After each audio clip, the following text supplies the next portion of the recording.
be good. I mean, I could record too if you need me to. You need me to record also? No, all right. So I did a lot of interviews this week.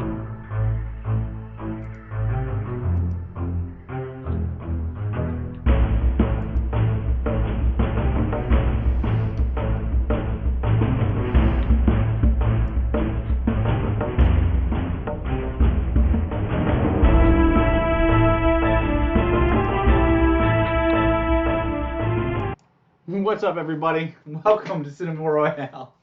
I guess Travis didn't want to join. I had to shut the door because I was hearing stuff outside the door. It was funny timing because as soon as I switched over to the main combo screen and the theme stopped, you got walked away. I was trying to hurry back. Whatever. All good. What's up, man? We're still in 2020. Nothing's much changed. Hopefully things will change in the next month. No, hold on. Well, no. Well, a big thing changed. Infinitely worse over the weekend. Yeah, I guess I kind of buried the lead on that one. Hey, yeah, 2020 got infinitely worse over the weekend. We're not going to sit here and talk about Ruth Bader Ginsburg. We're not an overtly political show, but that was a really big loss. Especially the last couple of years where, she's really become such a pop culture figure beyond her status on the bench. So it's a pretty big blow for a lot of reasons that we don't need to delve into. But it's just it's probably worth saying just because I think everybody should know from some source. Like my wife is one of the smartest people I know, and I really didn't know the breadth of what RBG had done for women specifically. Everybody relates her to like the pro-choice movement and things like that, but I ran through a list with my wife of the things that she accomplished for women since she's been there. Things that she didn't even know weren't an option for. The ability for a woman to sign a mortgage without her husband. The woman, all these different things like that. I think it's important to note. I think it's important for people to note that those things that she managed to get for women, she often, when she would create her cases, when she would do her cases in the Supreme Court, she usually framed them from the position of helping a male, because equality for one equals equality for both. Right. So she would attack it from the perspective of males who are being shortchanged. Mm-hmm. So that's how she did it, and it was a really brilliant way of doing it because, in a lot of those cases, women they didn't even want women to present cases in front of the Supreme Court. Like they would always want a man to do it. So if you're going to do stuff like that, you need to find an angle that everyone can relate to, specifically white men who don't want to see anything change. Yeah, well, I mean, really anybody, because that's one of the smartest things about that. And now, like we said, we won't get into it much, but I always laugh whenever people are arguing their point with somebody that's on the opposite side of the point, and they argue it using all of their own points. And that's not going to work against somebody who doesn't believe what you believe, whether it's on the basis of religion or politics or whatever. You have to argue on common ground, otherwise you'll never make any progress. But so rest in peace to her. Hopefully, want to go watch the documentary RBG, which is fantastic. Mm-hmm. Or was that 2 years ago? 3 years ago when it came out? Something like that, yeah. Or go watch the movie On the Basis of Sex with Felicity Jones as RBG. Yeah. Go watch those. That'd be a good way to get caught up on them. By the way, that's not the erotic movie I thought it was going to be. Yeah. No, it's not.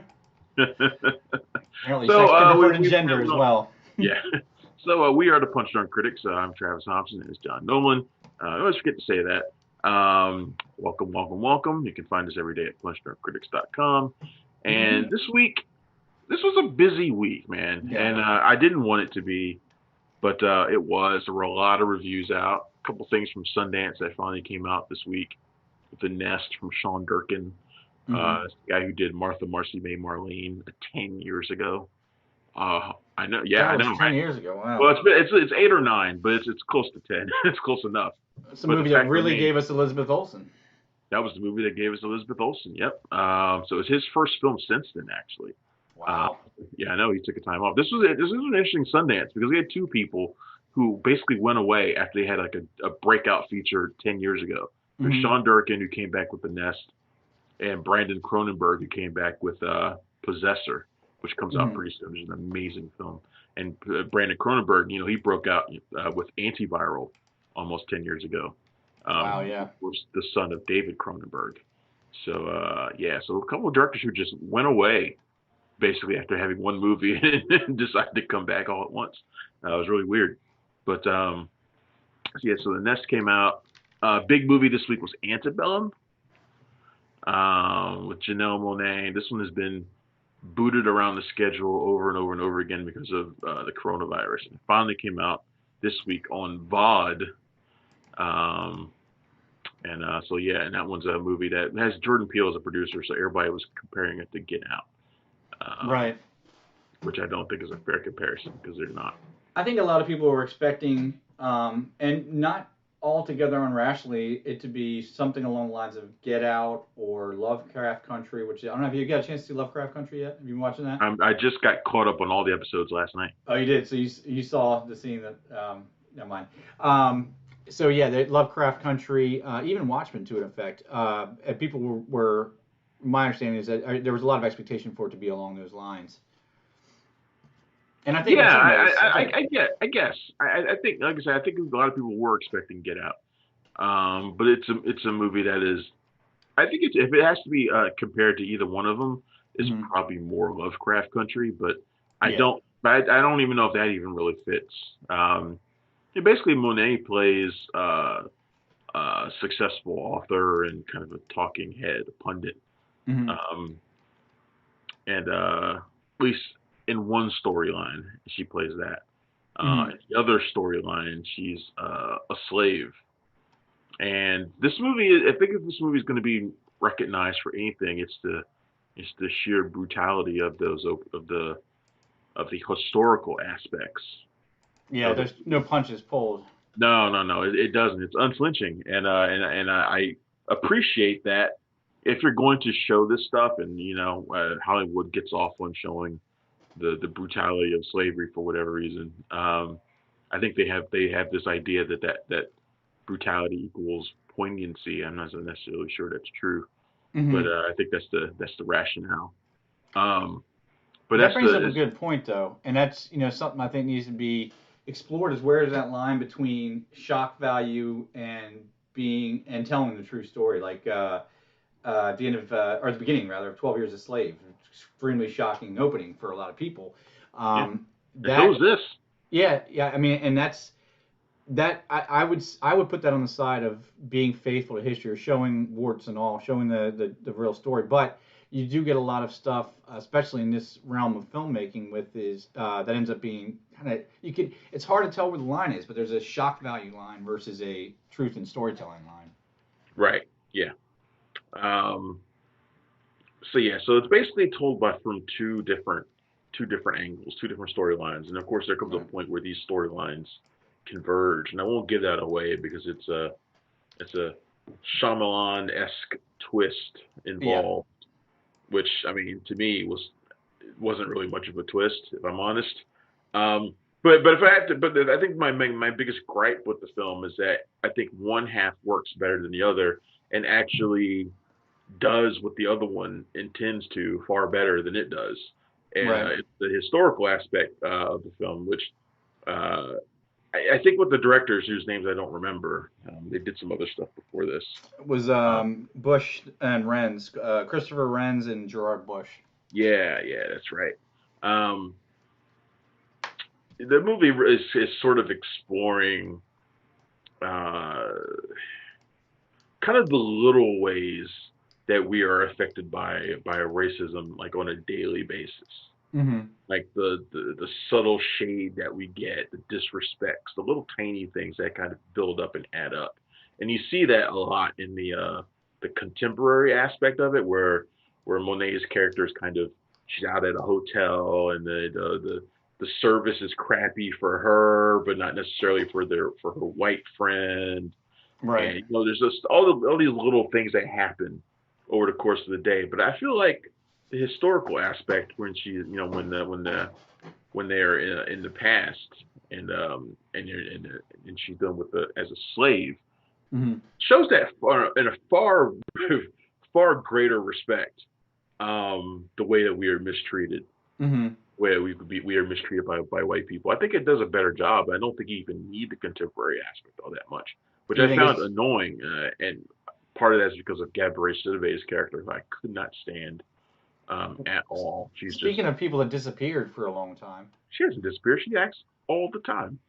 I mean, I know she was an American Horror Story, but that was like 3 or 4 years ago. She's on Empire. She makes movies all the time too. She still makes a lot of movies. Disappeared from my viewpoint. Apparently, that's your fault, film critic man.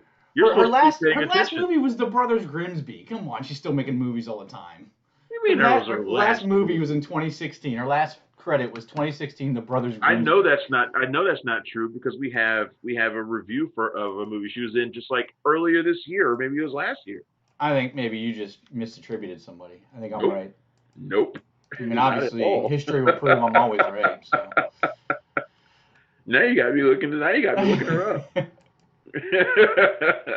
Now you got me looking up her credits. Yeah, now I'm going to be proven as I can't even look up someone IMDb correct. Right. Last year, Come As You Are. I knew I had just seen her in a movie. 2019. Let me check this. Let me check your... 2019. We have that review up. I know. I watched it. Yeah, but before that, it was The Brothers Grimsby. And that film was made in Yugoslavia, and we don't count those movies. Right, but the only reason she only did one movie is because she was doing TV. Look at all the TV she did. If I known she did 5 years in Empire, I would have not said that. But obviously, Empire is not on my watch list. And Difficult People, and American Horror Story, and Drunk History, and BoJack Horseman. She did 2 seasons of American Horror Story. She did. No wonder she only. She did. Yeah. No wonder she only did like one movie for a few years because she went to TV for a few years. Let's just agree she could work a bit harder. Oh, I'll be sure to pass that along to her people.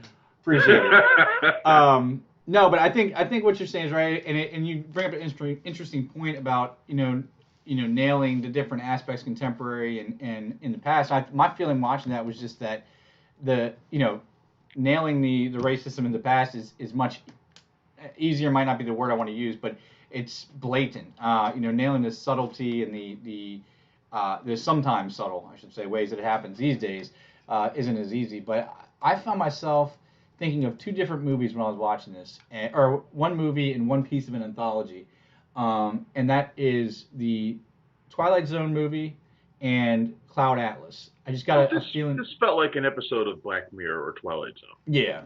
And it probably should have been. Right. It probably should have been that. It probably should. I mean, shit. Jordan Peele exec produced it. He probably should have put it on the Twilight Zone. Yeah. I mean, I don't know why. It didn't feel like it had to be a movie. And I think that's probably my biggest gripe with it. Was I was sitting there watching. I was like, yeah. I mean, it's not really doing much. I mean, the slavery scenes are really hard to watch. Mm-hmm. That opening scene is amazing though. It's operatic. The score kind of swells. As they're kind of panning all the way through this plantation. Yeah. Ending on a horrific act of violence. It's really a great shot that sets up this movie that then doesn't really follow through on that at all. At least not to me, it doesn't. Right. Yeah, I mean, I that's pretty much where I sit with it. Is it was like a longer, really good episode of. It was a good episode of Black Mirror or Twilight Zone, but it was just a longer version of that. I mean, I really enjoyed Janelle Monae. I'd like to see her in more. She's great. I love her. She's great. Yeah. So middle of the road, I'd say. Yeah, it's getting crapped on. I don't think it's. Just... What is it? What has its Rotten Tomatoes come out, or it's? How are they reporting earnings these days for VOD? Are we getting like an earnings report? On no, not really. I mean, you get some sometimes, but not really. Not consistent VOD box office reports. Surprised they haven't unless something does like extremely well, you'll get like the studio will put out a number of it, right? So yeah. This whole box office thing has become a real issue over the last couple of weeks because Warner Brothers has been withholding Tenet's box office numbers until Sundays, which usually those things are tracked daily, right? And they've been withholding that, and probably because the daily numbers haven't been good. I mean, the movie hasn't done well domestically at all. Mm-hmm. It's done pretty well overseas, just fine. I mean, it's over 200 million bucks overseas and all that. So I mean, it's doing okay. But when a movie costs that much, it's not. It's a big deal. It really needs the American box office, but it's not. It's done. I don't know what the numbers are after today, but as of last week, it was like 29 million or something like that, which is not great at all. Which kind of blows my mind, because the whole thing with this, one thing has been proven very clear is that we're not taking this, a lot of this country is not taking this seriously. What? So you'd think that where'd they get that from? Right. You'd think that would play into more people going to the theater. So if Tenet's doing well overseas, where admittedly they're doing much better with COVID, but still you'd think they'd be cautious still. Doing much better overseas, you'd think it'd be doing better in America, because we obviously think we're impervious to it. Okay, well there's a couple factors here. Mm-hmm. Factor number one is it can't play in the two biggest markets in the country, which is LA and New York. Yeah. They're not fully open yet. There's some small theaters that are opening in those places, but they're not fully open. As of last week, it was like 62% of the country that had their theaters open. So, but if you're missing New York and LA, the two biggest markets, that's a huge dent. You trying to tell me that the Albuquerque and Sheboygan markets don't make up for those two? No, they don't. That's just disappointing. So that's a big problem that they probably should have. I mean, I would have held Tenet until everything was open personally. Whatever. They didn't do that, and now we see what's going on. So yeah, whether it was hubris or I don't know what else could have been, but there just seems it got marked as the canary in the mine a long time ago, and they just never pushed back against that. I don't understand why. Because there was nothing else. Look, no movie wanted to be first, right? Other than Tenet, and I think Christopher Nolan was the one who largely pushed for being first in that regard. I think it's mostly because of him. I think it's solely up to Warner Brothers. They would have probably held on to it a little bit, because we've seen them push everything else. They pushed everything else back, and they even pushed Tenet back a little bit. But it was always sort of ahead. It was kind of slopping around with Mulan for a while. Right. But Tenet was always going to be the first or like number two. It was always going to be there. The other factor is, we think because our leader doesn't take it seriously, and his followers don't take it seriously, or at least they act like they don't.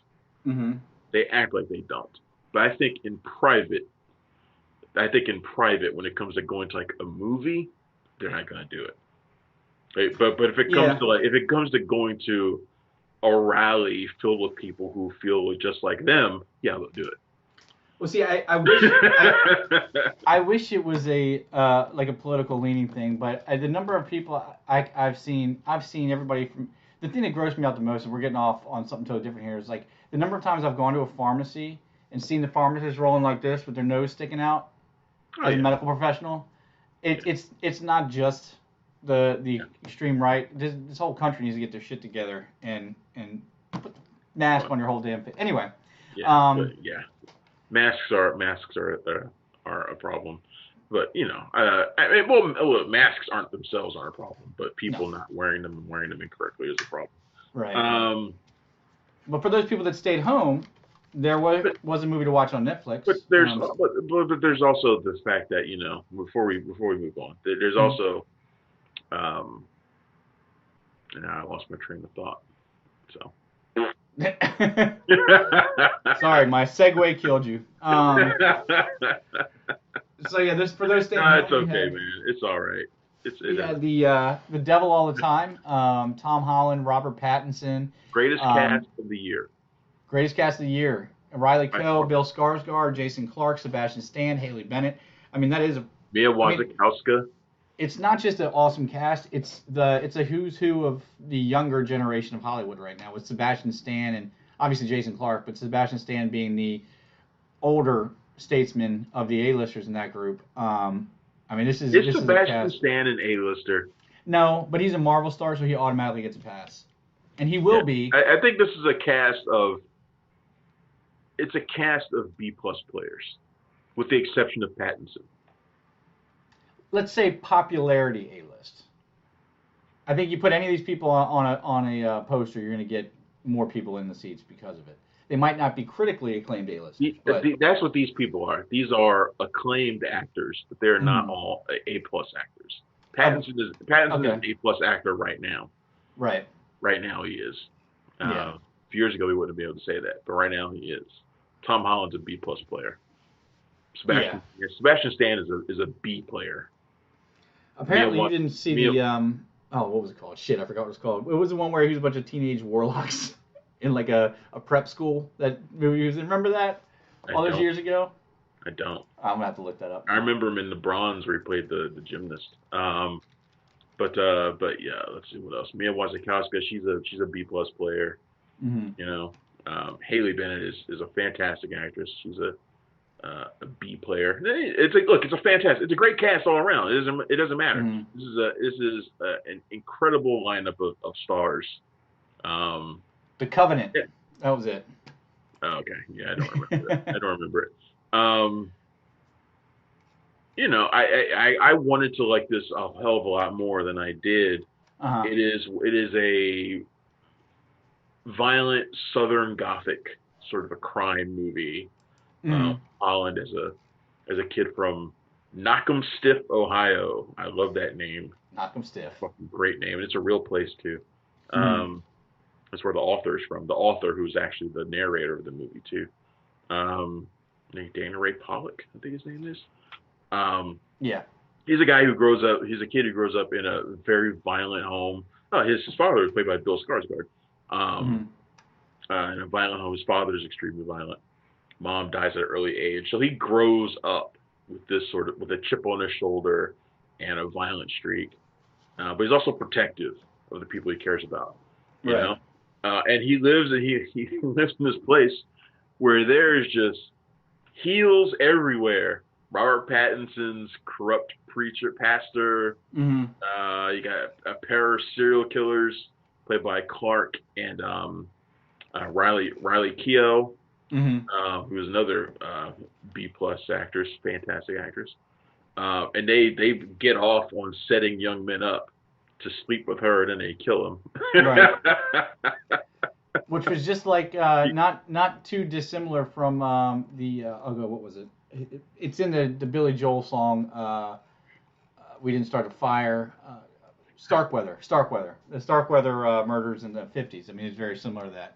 Guy and a girl. She sets up guys. He kills them. Mm-hmm. I'm sure that's been on an episode of Killer Couples at some point on Oxygen. But and so basically he's surrounded by all these really bad people, and he's a bad person too. There are no good people in this movie really, and the ones who are good tend to be taken advantage of by the really bad people. Right. Like Tom Holland's, I guess sort of a half sister, stepsister, adopted sister, played by Eliza Scanlon from Little Women. So up and down the roster, this cast is fantastic. But it's a movie about sort of the way faith can be twisted and corrupted and used against people.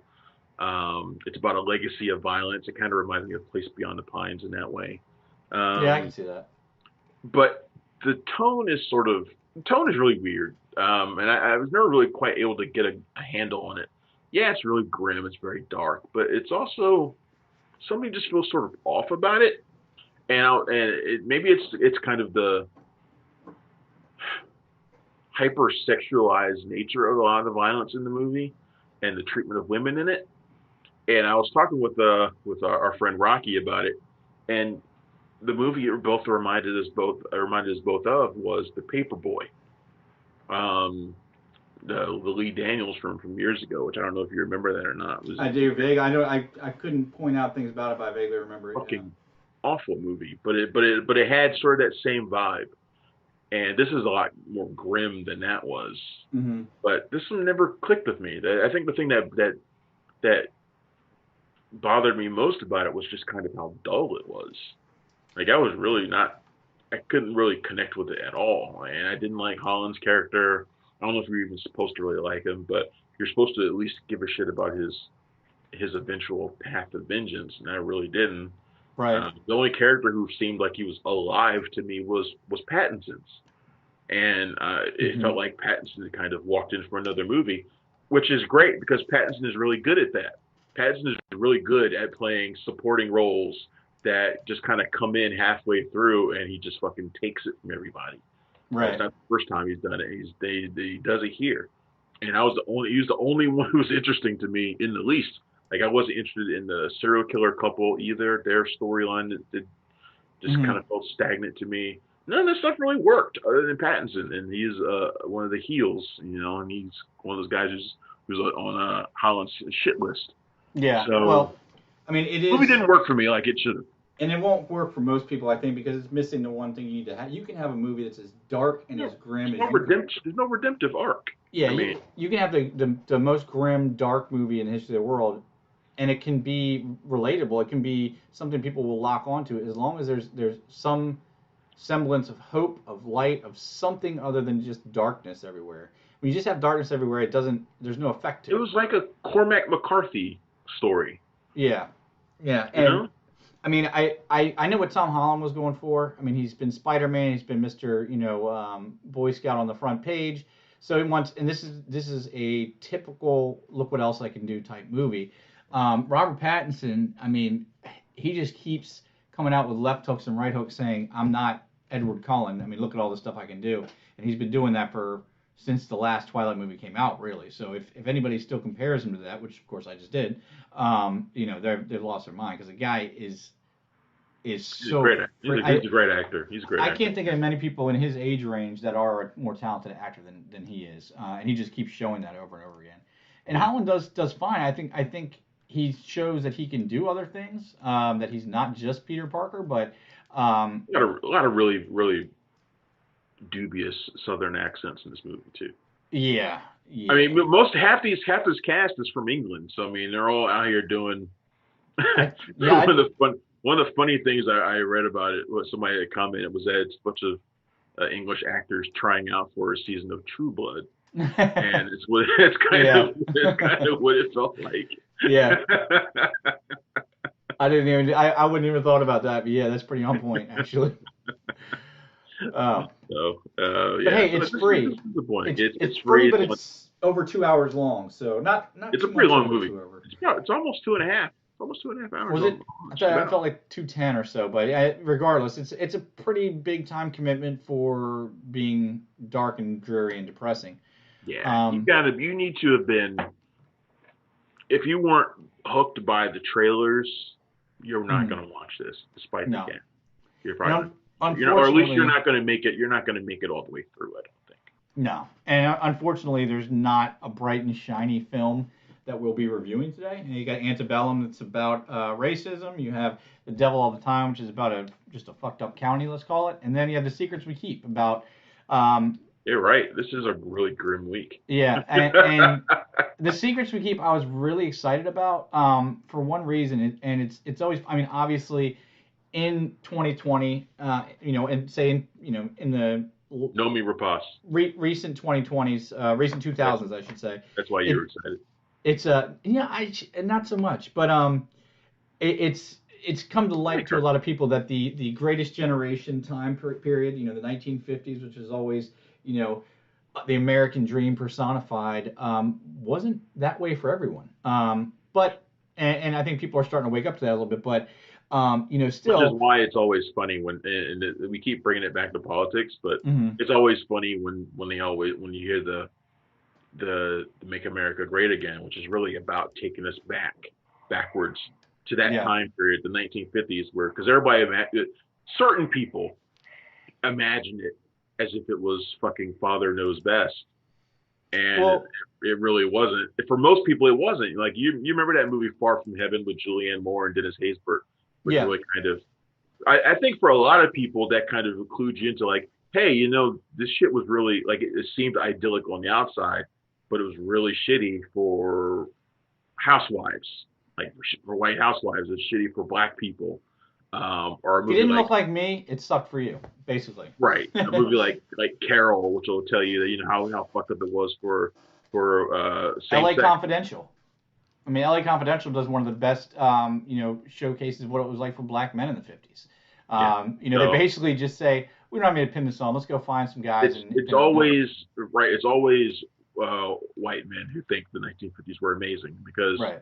because they were fucking they were Hugh Beaumont Right. in the 1950s, But you here's the know. thing, So even they for had us, the wife who had the pot roast on the table when they came in from work. right? Hello, honey, I'm home. Yeah. Yeah, that's the way they imagined it was, and maybe it was for like for them.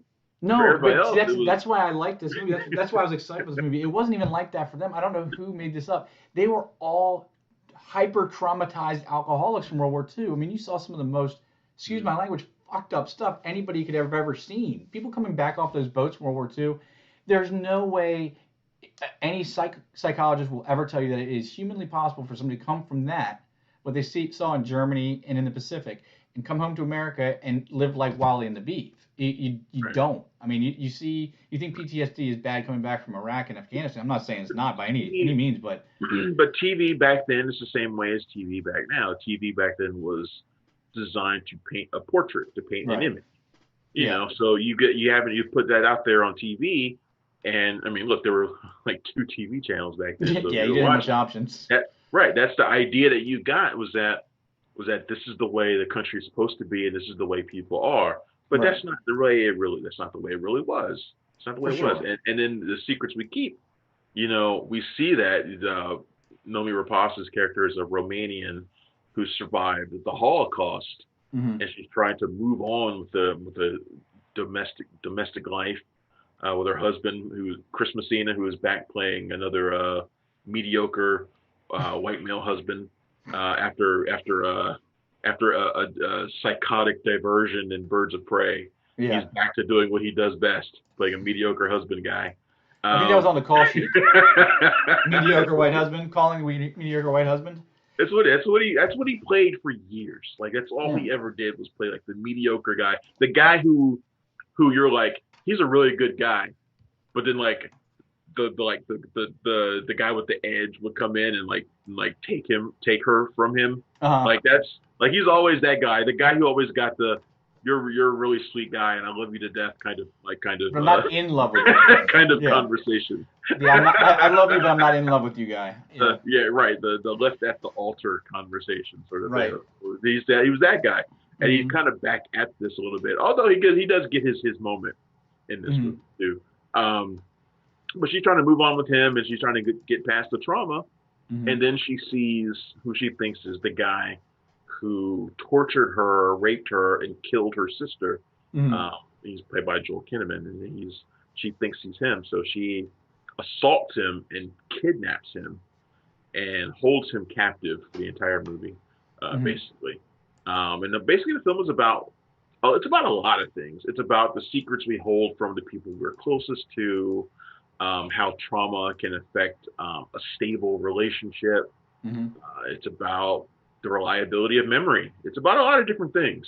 Yeah. A lot of different things are going on in this movie, which is I think is the thing I like most about it, is that it is approaching a lot of different subjects.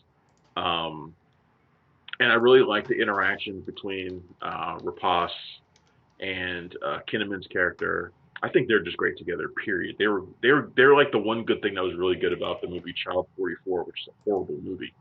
Um, Oh, that the Russian. yeah, Yeah, yeah, I I'll forgot never about that forget that movie. experience. I paid to see that because they didn't Mm. screen it, and Mm. I paid to see it really late, like 12 o'clock at night. I That's paid the to see it, worst. and I was so goddamn bored. But Uh, anyway, and that movie had the cast of hell too. It was like Tom Hardy, yeah, Noomi Rapace, Joel Kinnaman, Gary Oldman, Matthias Schoenaerts. So I was like, damn, this movie can't go wrong. It's so boring. it went But wrong. anyway, they're great together. And I talked to them both, by the way. So you should go to punchdrunkcritics.com and check out my interview with Rapace and Kinnaman. Yeah. Um, but I love their interactions. And I liked her interactions with his character's wife, played by Amy Siemens, Mm. um, where Rapace's character is showing even more deceptions, keeping more secrets from another person who is struggling just like she is. And it's got a lot of layers to this movie. Yeah. I don't think it's not a great film. I don't think ultimately that it does a whole lot that's new, Mm. but I think those things about it, the things that it approaches, the themes it has, are what really work for it. And Rapace, who does revenge movies better than Nomi Rapace? Yeah, I don't think anybody does. you see Mila Jovovich and Kate Beckinsale taking that female action hero thing. In a But perfect world, it she's the would girl. She's the original girl with the dragon tattoo. When right. it comes to women seeking vengeance against evil men, the first person you think of is Noomi Rapace. Right. Well, she should be the one that's in all those. I mean, and Joel Kinnaman, I did, I'm always left and right way. I like the guy. I really like seeing him in his name in the credits. I like when he's in RoboCop. movies. Yeah, but I don't always like his performances. I don't know what it is. And that marks the second time that we've talked to him for our site because I talked to him for All Mankind last year. He and Chantel Van Santine. So, but I seen him here what he's missing in the others, and it's like he does seem sometimes like he's obviously doing things for a paycheck. Rick Flag doesn't seem like there's a lot of passion in that role for him, maybe. But in I thought something he was like good as Rick Flag. he was I good, liked but him there as wasn't any. He's always good. He was good as RoboCop too. It's just when he doesn't have a passion for it, he kind of like lowers down the speed a little bit, I guess, and it doesn't work as well. But I thought this was really cool. It didn't really go the way I was expecting it to, No. if I'm being honest. But it wasn't a complete disappointment for me. I got to see what I wanted to see in that that post World War II world and the kind of screwed up ways things can go. So Yeah. and they were both excellent in their Yeah. Definitely roles. check out my interview. It was a lot of fun with those two. Talked about how he basically spends the the entire shoot at her mercy, Right. which is pretty funny. So that was a fun one. Yeah. I also interviewed John Morrison this week. Mhm. Did you look at that interview that I did with him? I didn't know. Must admit I was on the road for like 2 days this week, Thursday John and Friday. Morrison, John Morrison, the WWE superstar, is in a short film called The Speed of Time. If you go look at my post with the interview, and I want you to look at it just so you can look at the video to make sure it doesn't look like shit. All right. Look at it anyway, because it was an audio interview, but I added images to it the way you used to back in the day. But I also included the short film. The short film is in there too. Oh, nice. And it's like 12 minutes long, and it's fucking great. It was the most fun thing I watched this week. What is it about? I don't think I've ever seen a short film that I liked. It is a sci-fi action comedy. Kind of reminds me of the Days of Future Past storyline. So Hennigan, his name is John Hennigan, but his name in wrestling is John Morrison. Mm-hmm. He plays a guy named Johnny Killfire, and he comes back. I know, right? He comes back from the future. He goes back into the past to meet his former self, Mm-hmm. to warn him about this app he's going to create. It's a pizza app, and in the future it goes crazy and it starts delivering pizzas to the past before they were ever ordered.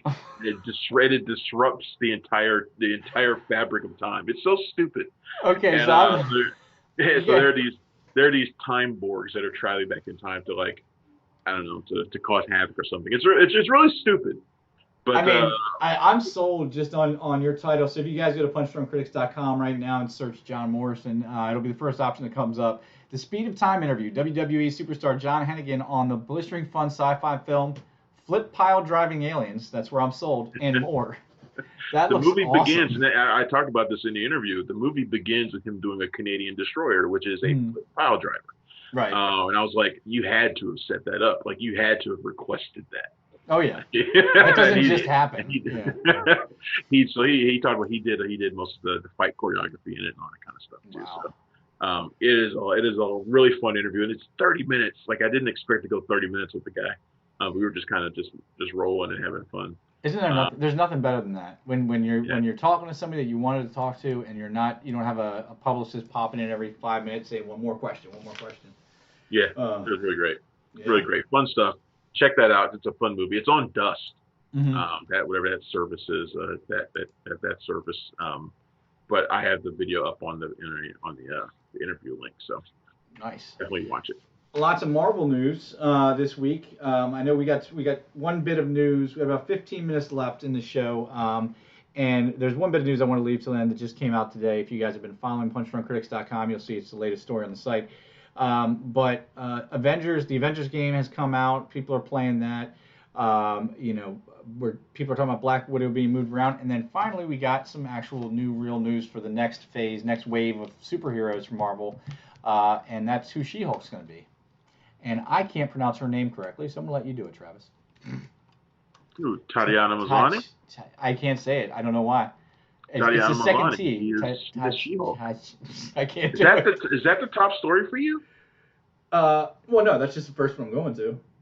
Oh, okay. I was going to say, man, is it that far behind? No. It's okay. The last thing you texted me about I was before scared the for show a second started. there. Okay, yeah. Now Tatiana Maslany is going to play She-Hulk in the upcoming Disney Plus series, Right. Which I'm really excited about. You might remember it was Alison Brie who has been rumored for that role for pretty much most of the year. She was getting asked about it a lot too, and she was kind of always brushing it aside. So I think we all kind of expected it would be Alison Brie, who would have been great for the role too. But I'm excited to see Maslany in the role. Yeah, I'm way better with this. Yeah, I like her a lot, so I'm curious to see what she does, and I want to see her humor. Now, I've never watched Orphan Black, so I don't have that kind of reference. I was literally just going to ask if you had seen that, because it's one of those shows it's on my list of things to watch. It's really high on my list of things I want to watch in full. I'm not sure where it's available though. I don't know if it's available on Amazon or. Well, we are not sponsored at all, so reach out if you guys want to sponsor us. But Just Watch, I don't know if you have that app or not. It's my favorite app. It's the best thing. You put in all the different streaming services you have, and then you just type in a word, and it tells you everywhere that you can find it, and if it's paid or if it's free. So Orphan Black on Prime Video. See, just go. Oh, sweet. Oh, that was weird. So it's on Amazon Prime Video. It's on Prime Video right now, all 5 seasons. Okay, so I'm going to watch. That's going to be, I think, the next series kind of old series that I try to catch up with. Is going to be Orphan Black. I've been wanting to watch it for a long time. So yeah. I started watching Constantine. I'm one of the 7 people that has a DC Universe app and really loves it. So I was distraught to find out it's going to be DC Infinite starting next year, and they're going to put everything on HBO Max because they're not taking everything over, and the interface is great. But long story short, I was what was I? Oh, I started watching, and I'm getting way off topic here, but I don't know if you ever watched the DC EU animated movies, but I was watching Justice League Dark Apocalypse War last night. Yeah. And Constantine's the main character tonight. I was like, you know what? I never did watch the TV show. Or I watched one episode, I didn't finish it, so I started watching that last night. But so I went down a rabbit hole. I don't even know why I started going down this rabbit hole, but DC Universe app's really good. Yeah. So. Yeah, I forgot what I was going to say about Maslany. I liked her. I'm trying to think of the movie I really liked her, and I think it was Stronger with Jake Gyllenhaal. Mm-hmm. He played his She's really good in Perry Mason too. If anybody hasn't watched that, have you watched any Perry Mason? I watched the first episode, and then I found it kind of slow. It was slow. I never kept going with it. It was very slow. It's also one of the reasons why I stopped watching The Outsider, even though I liked The Outsider. It was also feeling a little bit slow. So that's the one with Jason Bateman, right? Jason Bateman. That was I was on board with that until like episode 5, and it just like started crawling to a halt, and I was getting bored as hell. But Perry Mason I think I'm in like the mood to watch stuff, at least right now, and it might change. Right now, I'm in the mood for stuff that is a little bit more fast-paced and actiony. Right. I don't think I'm in the mood for like really somber, grim dramas right now. So I'm like, I don't want to watch Perry Mason or The Outsider. So I'm like trying to find other things to watch. Lovecraft Country has been like the perfect thing to watch right now. It's really good in that regard. I'm trying to avoid talking about what I almost talked about earlier, just because it was such a beautiful thing with Journey Smollett in the last episode. But I'm always the misogynist here in this group, so I'm trying not to talk about it. Journey Smollett in the last episode. Journey Smollett in every episode is. Yeah, but in one episode, she just, Oh yeah. Yeah. That last episode. She had a scene, if you know what I mean. That last episode was freaky as hell. Yeah. I never really got into H.P. Lovecraft, which might be weird for somebody who's been a lifelong horror fan, but I just never understood it was. But if this is my entry, then I'm all aboard. Yeah. Maslany's gonna play She-Hulk. I really dig that. I was trying to think who's who's directing that.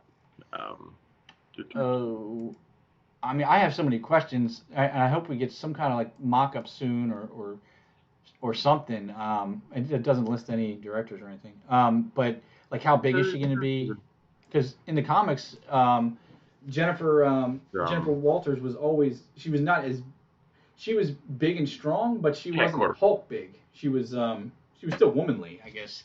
I don't know if they're gonna. Well, China, like China. She's really muscly. Really? She's really tall and muscly as She-Hulk.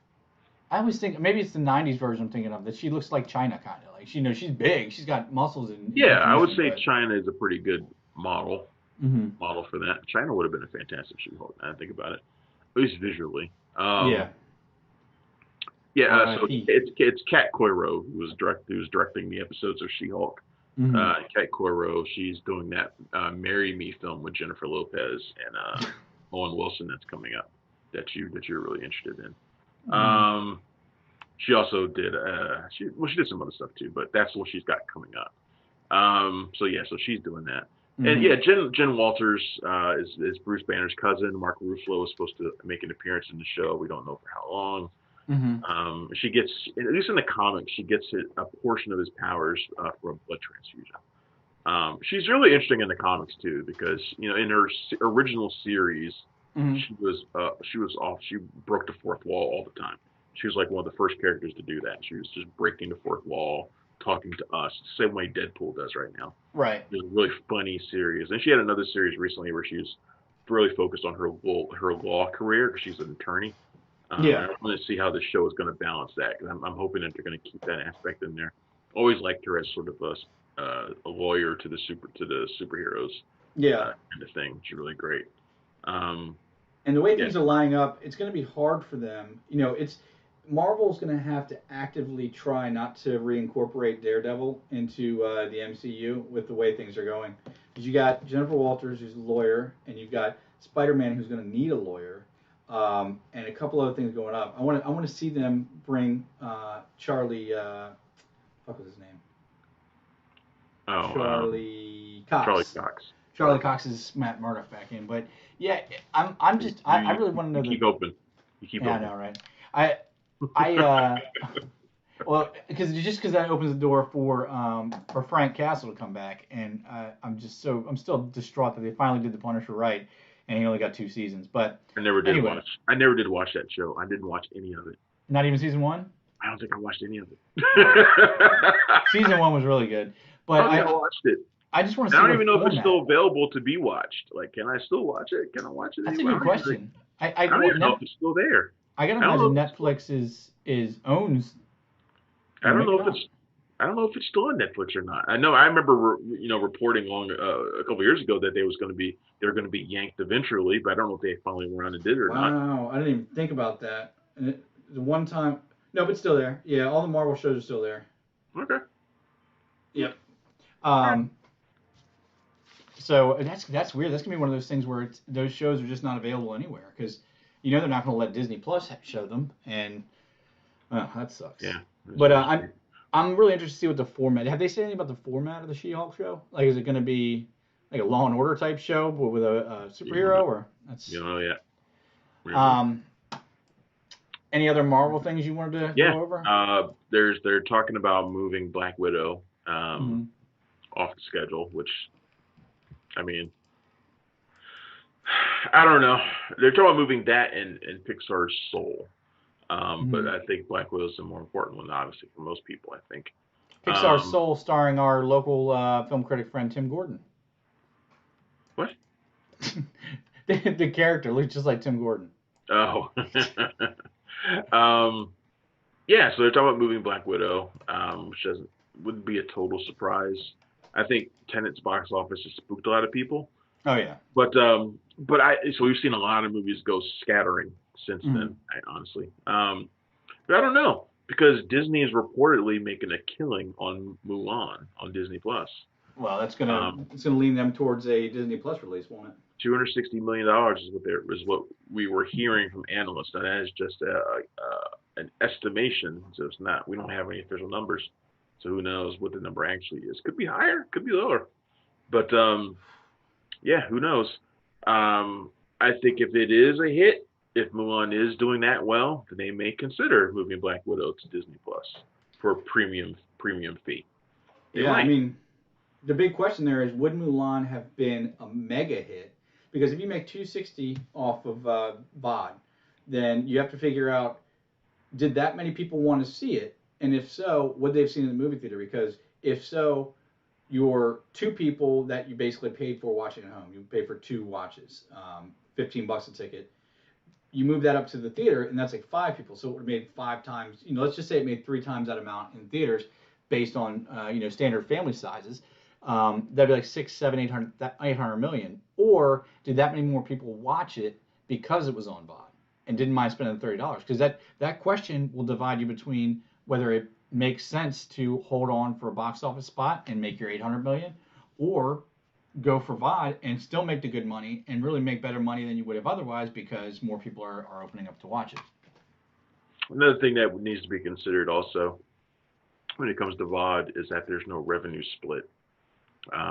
Yeah. They don't have to split revenues with theaters, but I think it's why theaters are so upset when all these movies are going to VOD. Huh? I would say so. I mean, if I'm there's no revenue split. If I'm so selling bicycles, if Disney did make $260 million off Mulan, that is pretty much pure profit. Yep. I mean, they don't have to cut it in half with theaters or anything like that. They can take it all. So bandwidth they pay for, maybe their server space, but that's about it. I mean, they have to pay for stuff like that, but I mean that's their cost. That's overhead costs basically. So I mean, it's just.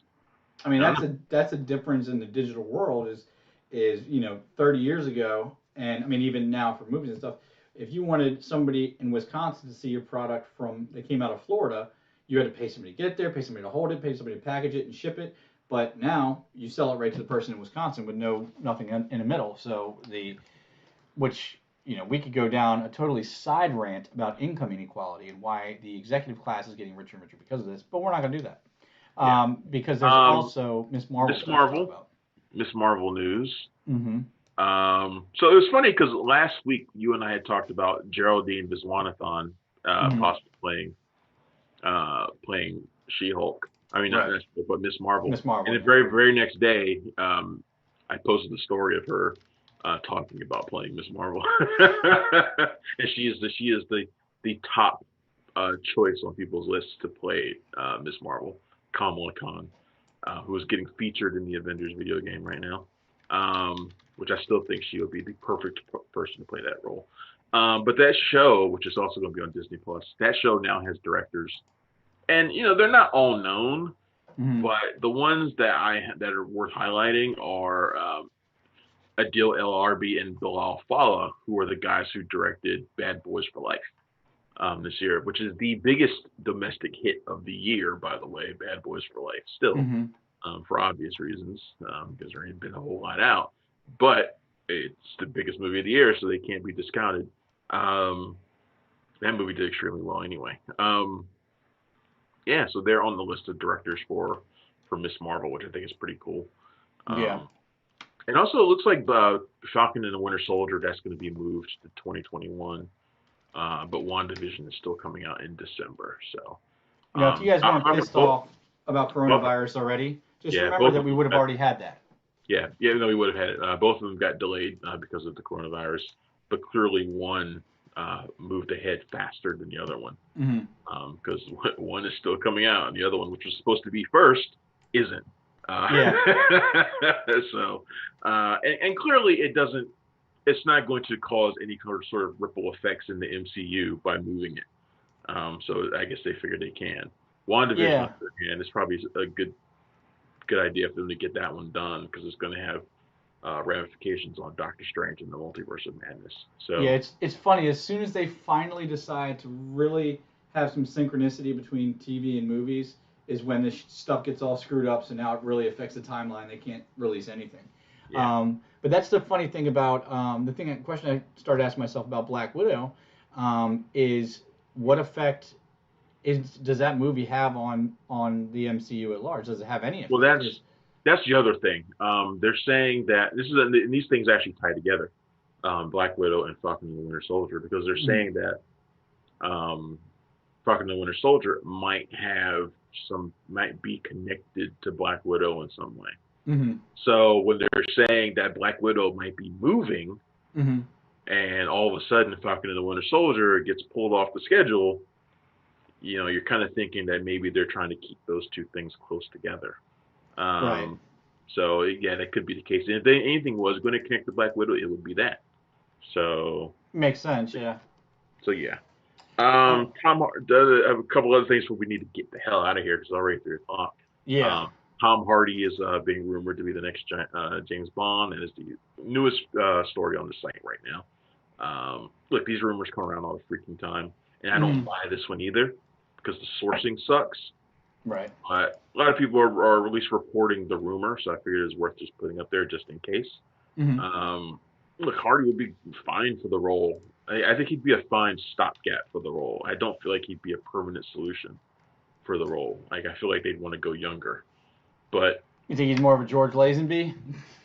I mean, hopefully better than that. One or two movies, but it would be a smooth transition though, because I feel like he and Daniel Craig are very similar in a lot of ways. Oh yeah, yeah. So That's the first thing that pops in my head is that by going, when you look back, it's always a question what they're going to do with a different Bond because they've always, sometimes it's subtle, sometimes it's drastic. They always have some kind of different personality or look for each Bond, however slight it might be. Roger Moore was more funny than Sean Connery, and right. Timothy Dalton was more dark, and then Pierce Brosnan was kind of a mix of all of them together. And then Daniel Craig was a bruiser, something you'd never seen in Bond before. He wasn't the classy, suave guy. And Tom Hardy, he might. I mean, if you go back and watch Inception, you'll see what a Tom Hardy James Bond looks like, and it is not Or sipping martinis. probably a better example, Tom Hardy in This Means War. Yeah, I forgot about that movie totally. Yeah, you're right. You're right. Yeah. The picture I used on the post was from This Means War, and he Oh, looks was like it? he kind of Yeah. looks like he's ready for that sort of James Bond role in that picture. Yeah, I mean, Um, he is older, like you said. I'm still going to hold out hope for Henry Cavill because he can play every role as far as I'm concerned. Hey, I would Um, love to see Henry Cavill play him. I would love mhm. it. I would love that. In fact, he would be one of my top picks to play him actually. Yeah, I mean, The Man from U.N.C.L.E. is the only calling card you need for that role. That movie to this day, I'm still surprised by how much I loved it. It's really good. I'm still disappointed by how it didn't spawn a sequel. Right. Um, and that's really basically it. We didn't get a chance to talk about Lost Girls and Love Hotels with Alexandra Daddario. I really wanted to go Oh down shit, we didn't. go Yeah, down the Daddario rabbit hole with you, and we can just talk about how hot she is. she's Um, amazing. I know We and this would like movie to. is basically is just her fucking across Japan. So I mean, so if you want Yeah. to. Yeah. I mean, really, that's what it is. It's a movie that is basically I call it sort of like Eyes Wide Shut meets Lost in Don't Translation. act like you didn't look at the screen caps out there in Listenerville. We know you Googled it. We know you Yeah, and she saw basically it. she plays an kind of a drifting American expatriate who's living Yeah. in Japan as a translator for flight stewardesses Hmm. and or aspiring flight stewardesses and she gets off by going to Japanese love hotels, which are a real thing, and people just kind of go there and hook up. Hmm. People just go there and just have sex, and she is somebody who gets off on really rough, kinky sex. That's the only thing she likes, and she finds a guy who kind of punches all the right buttons for her, and and they go at it for a lot of time, but it's not a solution to anything. Of course, as you probably already know, that's the way Right. these movies are. It's not a solution for anything for her. She's still drifting. She's still got problems, and he has all sorts of mysteries surrounding him too. It's Right. a movie that I really wanted to love. Like I said, it was in my top 3 or 4 most anticipated of the year. Hmm. I love Japanese set movies. They are my favorite. Hmm. And there's a lot about this movie that I'm going to end up liking. Like I said at the end of my review, that I'm probably going to end up liking this movie. Like Right. at some point, like it will grow on me and I will like it. Hmm. But right now, her character is just, she's just, she's so bland and she's just it's so Yeah. self-destructive that there's like very few redeeming qualities for her. Right. And his character is just he's so vague that there's nothing to really latch onto. They got some pretty decent, passion going on between them. But She's and the sex she's is pretty cool. Is pretty cool looking, I suppose. But but and look in terms sold of my like, ticket. yeah, I mean, yeah, it's a really hot movie, but it's one of those movies where people are going through sort of the ennui of daily life, and just sort of blah and kind of Mhm. drifting through it. Very much like how like Lost in Translation begins, where Scarlett Johansson's character just sort of like, I'm here. Right. It's kind of like that for the entire movie. But there's nothing that makes you feel anything for Daddario's character in her predicament.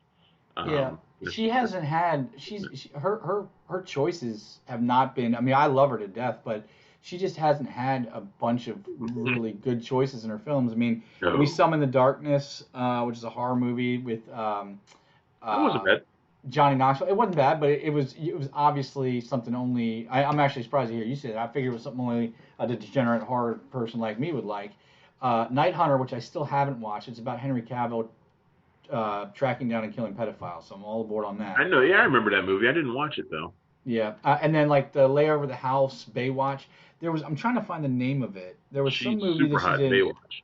Oh yeah, oh yeah, oh yeah. Um, there's some movie I can't remember the name of it for the life of me. It was a Netflix movie where, oh fuck, I can't remember it, and I'm not gonna be able to tell you. But she was good. It was a cute romantic comedy, and she was pretty good when we first met. That's what it was called. And that was fine. It was a cute little romantic comedy that she was in, but I think That's she's when she got has it. like two friends, and she has like two friends Yeah, with her. I yeah. remember. Yeah, Robbie it's pretty recent. Amell is one, and Yeah, Adam it's pretty. Devine. Yeah, Yeah, it's pretty recent. yeah. It was a fun movie. I mean, Adam Devine was surprisingly likable in it, but she Can't seems to stand be her. still taking me too. Seems to still be taking these adolescent like choices. Not getting out of that realm. But Look, we'll see. she never quite elevated past where she Percy went. Like when Jackson. she came out of like Percy Jackson, Yeah. and then she never quite elevated. And then she did like what the Texas Chainsaw Texas and Chainsaw, yeah. and I think Texas Chainsaw set her on a path that she's never quite broken free from. I'd say you're probably right. Baywatch almost got her in the right direction, strangely enough. Like, because you got the connections, you got the visibility, but She doesn't have the acting chops to be an A-list star, no, but she to could. do drama. She hasn't had it. This is one of the rare movies where she is playing a seriously dramatic role, Right. and like most of the time she's doing genre. Mm, She's yeah. really doing drama here, and it's just really sort of a lifeless film. And I think that's the biggest problem it has. But am I going to be watching it soon? Probably, yeah. I mean, I'll probably want to watch it again. I And on mean, that note, we got to get out of here because it's 10 we do. after. We We really do got need to things get to out of do. here. But Go to the site and check out Khalil's Emmy picks. The primetime mhm, Emmys are tonight. Go and check those out. Check out our interviews as well that are this week. They were a lot of fun as yeah, well. all of that and there and every day at punchdrunkcritics.com. Check us out every Sunday, Monday, depending on when the show gets posted on Cinema Royale. We're on Spreaker, Apple Podcasts, anywhere podcasts are Yeah, and found. thanks for that. We've actually been doing really well numbers wise lately. So thanks a lot to the people who've been downloading and checking out the show. It's been great. Yeah, we greatly appreciate it. We love doing it, but we love knowing that you actually hear it. So we appreciate that. Until next week, we're the Punch Drunk Critics, and we are out of here. Later. See you.